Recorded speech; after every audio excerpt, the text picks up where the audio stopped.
façam o tal do triplo C. Curta, comenta, porque a integração do chat ajuda muito, e compartilhe.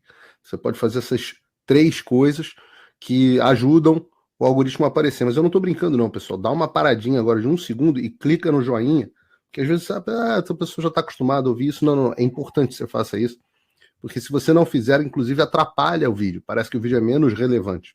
Então... Por falar em Xande, a ala do governo Lula defende freio a Moraes e vê com cautela a delação do Cid. Afinal de contas, eles falaram que todo o problema da Lava Jato era a delação, né, a tortura, equivalente e tudo mais. Eu falei isso muito ontem na conversa de boteco com meus apoiadores do Loucos. Se você quer se tornar um apoiador do Loucos, é menos do que um lanche do McDonald's. Imagina, a Samia Bonfim, pum, né, olhou o lanche, comeu. Com esse dinheiro, você paga 1 mês de trabalho meu aqui. Permite carona grátis, para quem não tem condição, e tem conteúdo exclusivo, como a conversa de boteco toda segunda. Ontem foi ótima a nossa conversa, e eu falei bastante disso. Dessa questão da Lava Jato versus o que o Supremo está fazendo hoje, que até a Folha encontrou equivalência. Não há equivalência. É muito pior em todos os aspectos o que o Supremo está fazendo hoje. Mas até uma ala do PT está falando assim, precisamos tomar algum cuidado com esses aplausos e incentivos, porque isso pode se voltar contra a gente. O Xande, amanhã, pode lembrar que era filiado ao PSDB e não ao PT. Hoje tem uma convergência de interesses. E amanhã? Vai saber, né? Que os globalistas do PSDB vão desejar para o Brasil. Não é virar uma Venezuela. Não é seguir os caminhos do Dirceu e do Lula que apontam para Cuba.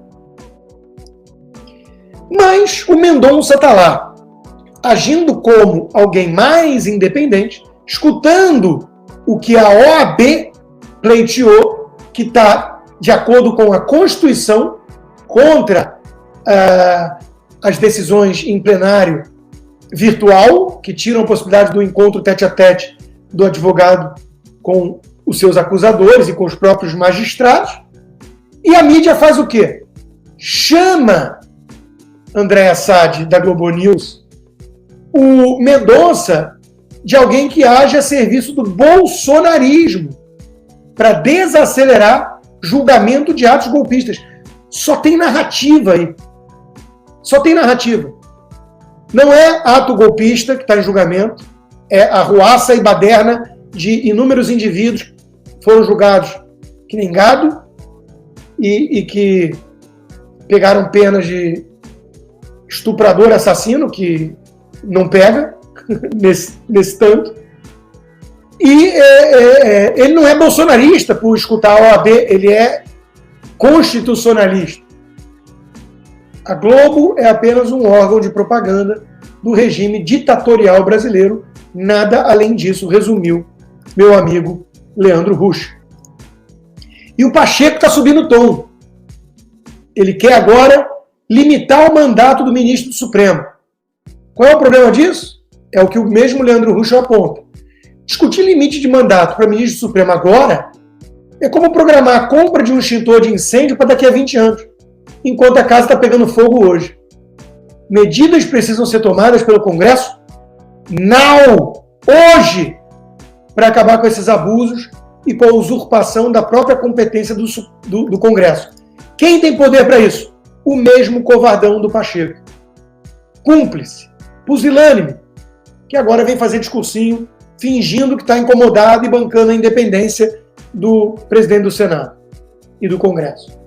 Não, Pacheco, você não nos engana. Mas o Gilmar Mendes fingiu que foi enganado. E como disse o Marcel Van Hatten, Galvão, diga, Tino, Constantino, parece que sentiu. Agora ressuscitaram a ideia de mandatos para o Supremo. Pelo que se fala, a proposta se fará acompanhar do loteamento das vagas em proveito de certos órgãos. É comovente ver o esforço retórico feito para justificar a empreitada. A pergunta essencial, todavia, continua a não ser formulada. Após vivenciarmos uma tentativa de golpe de Estado. Por que os pensamentos supostamente reformistas se dirigem apenas ao Supremo? Eu sei qual é a resposta. Porque foram vocês os golpistas? Mas não é o que está na cabeça do Pacheco. Então, tudo isso é jogo de cena. Tudo isso é jogo de cena. Nada disso endereça o problema que o Brasil vive hoje. Uma ditadura togada a serviço de comunistas golpistas.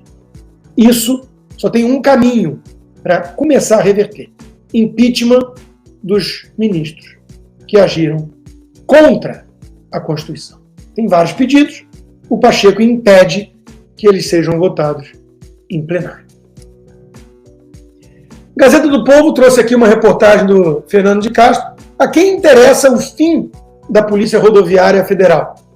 Instituição que mais apreende drogas no mundo. Bom, não é porque eu acabei de falar do Gilmar Mendes que eu lembrei disso. Mas, sim, é sim. Porque o Gilmar Mendes chegou a suscitar, quem sabe, o fim dessa instituição que tem que ser repensada, né? No governo Bolsonaro, houve um resultado muito positivo da PRF na repressão ao tráfico de drogas e armas. Isso acabou sendo associado à gestão do Bolsonaro. Então, houve uma associação da atuação da polícia ao executivo. E os esquerdistas que, coincidentemente, defendem sempre traficante, bandido, impedem helicóptero da polícia de atuar no morro durante a pandemia, soltam traficantes, devolvem helicóptero, dinheiro e tudo mais. Essa gente começou a falar em fim da PRF, bolsonarista, que apreendeu um total superior a 736 toneladas de maconha e 31 toneladas de cocaína. Apreensões estas que desabaram no atual governo. Meus amigos, a coisa é séria. Falar em transformar o Brasil num narco-estado não é paranoia de reacionário, não é bandeira de bolsonarista, não é alarmismo. É alguém que veio do Rio de Janeiro e sabe que o Rio de Janeiro está nessa toada faz tempo. Diga-se de passagem, a esquerda perdeu o interesse em ficar perguntando todos os dias quem mandou matar Marielle. É porque andou surgindo aí alguma possível associação com o Brasão, lá no Rio de Janeiro. Figura conhecida dos cariocas. E, dica, ele não votou no Bolsonaro, não. Ele fez o L. Então, está muito claro o que está acontecendo no Brasil. Ataca a Polícia Rodoviária Federal, ataca as Forças Armadas, vai criando intriga interna, vai aparelhando, vai diminuindo a repressão ao tráfico de drogas e de armas, vai incentivando os criminosos, os invasores, os bandidos. É a definição de narco-estado. É a definição de narco-estado. Marcola para presidente. Faço até campanha. Por que não? Se o Lula pode, por que não? Ou Marcola para o Supremo Tribunal Federal. Por que não? Eu quero que alguém me apresente uma boa justificativa. Se pode uns, por que não outros? Guzo na Gazeta do Povo. O Código Penal só se aplica ao brasileiro de direito. Ele fala do duplo padrão, que foi o tema central da minha conversa de boteco ontem com meus apoiadores. Os crimes são punidos de uma maneira se os acusados são de direita ou de extrema direita, como eles rotulam, de sacanagem, má fé, e de outra forma totalmente diferente se for da esquerda. Basta ver o que acontece com a turma dos Black Blocs, do MST, do MTST, da Antifa. Os atos de violência da esquerda não resultaram em nenhuma punição legal para absolutamente ninguém. A única discordância que eu tenho do mestre Guzo é que não é o Código Penal que está sendo aplicado ao brasileiro de direita. É lei alguma. É invenção. É culpa coletiva. É 17 anos de prisão para quem quebrou uma vidraça. Isso não é Código Penal. Isso é Lei Alexandrina, ditadura togada. Muito obrigado a todos pelo apoio. Nos vemos amanhã.